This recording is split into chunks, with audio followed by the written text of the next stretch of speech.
மாலைக்குள் பகைவர்களை புறமுதுகிட்டு ஓடச் செய்வேன். சுலோச்சனா, வெற்றி வாகை சூடி வரும் என்னை வரவேற்க தயாராக இரு என்று மனைவியிடம் கூறி விடை பெற்றான் இந்திரஜித்.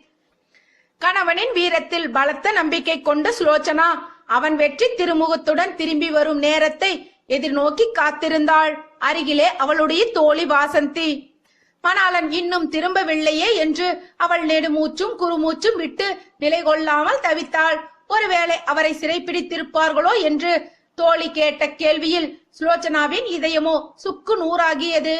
அவளுடைய பெண்மையோ விழித்துக் கொண்டது. வீரத்தில் பெண் ஆணுக்கு இளைத்தவள் இல்லை என்பதை நிரூபிக்க மனம் துடிதுடித்தது.